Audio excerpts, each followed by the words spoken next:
Well, thousands of people are coping with losing their homes or businesses because of the fires in Southern California. Some of you at home maybe know somebody that's lost everything, and you might not know what to say to them. Dina Kupfer standing by with an expert who can help with that. Hey, Dina.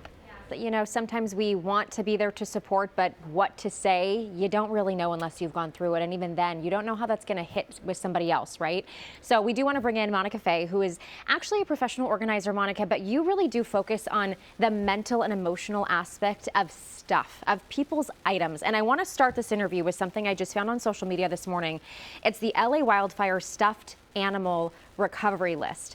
And as a parent, I can't imagine having kids down there right now who have lost their loveys, their stuffed animals, the things that bring them comfort and joy. And now these families have nothing. Where do you start with these folks, Monica? Oh my goodness. Well, the first thing is never tell someone, it's just stuff, get over it. People will come to that conclusion on their own. Right now, cash in hand is going to be the thing that's helping most people, especially folks in the Altadena area. But the best thing you can do is just keep checking in with these resources. There's resources for the deaf community, disabled community, for children who have lost toys and, as you said, stuffed animals. So checking in with like special interest groups that are helping people directly with what they need is the best way to start. And I apologize for getting emotional on you too, but as we here in the North have experienced our own fair share of wildfires, we have spoken to so many families in years past locally who have lost everything in fires as well. As somebody who is right alongside these people as they are organizing their homes, which at this point, it does seem like such a frivolous idea to think that extra shirt I don't need or that extra bag I don't need.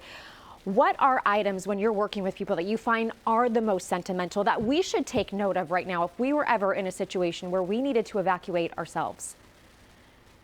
So I will say that the one thing that people talk about the most is photos. And, especially if you're Gen X, Boomer, and, millennials, we straddle the era of the physical pictures being the only type of pictures we had, moving into digital cameras, and then everything being stored in the cloud.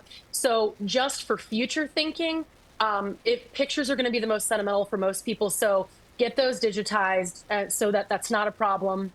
And then also prepare, you want to have your go bag, of course, with all your emergency items, all of your vital documents, but it's great to have an easy bin or box that has sentimental stuff that's not displayed around your house that you can easily just pull and go with you. And that can be sometimes from your childhood, things from your children when they were born, just a small box that can take less than 1 minute to pull out and get. And it can be hard to discern what you want to put in it, but going through that and going through the memories and pulling it together will be so helpful in the long run. If you do that. And as you say that, I can think of a million places in my home where those items live, right? I have some in my garage, some in my kids' rooms, some in my closet. What if you don't get home in time and you need to direct a neighbor to go in and find those items for you? So it's probably a good idea to gather all those and put them in a common space that you can remember that's where those things are, right? Exactly. You want to be able to, whether you're directing someone or taking it yourself, it is an easy thing to translate to someone else. It's not going to be go hunt for this, go for that. It's right here, front closet, take it and go. And also, these fireproof boxes we're seeing are not, when it's a blaze that this is this intense, it's not actually protecting the vital documents. So not relying on that, having backup copies in a safe place, and also having something in a removable fireproof container instead of something like a fireproof safe, just because it's not foolproof. All right, Monica, such good advice. And we're going to have all the information for you linked up to our website as well. Good Day Sacramento, if you want more advice and details and information. Thank you for what you are doing. We appreciate your time this morning. Thank you. It's so good to see you. All right, back over to you guys. Yeah, ain't nothing wrong with being emotional about this. Exactly. Yeah. These are human beings who have lost memories and honors, things that are very important to them. So, yeah. Thank you, Dina.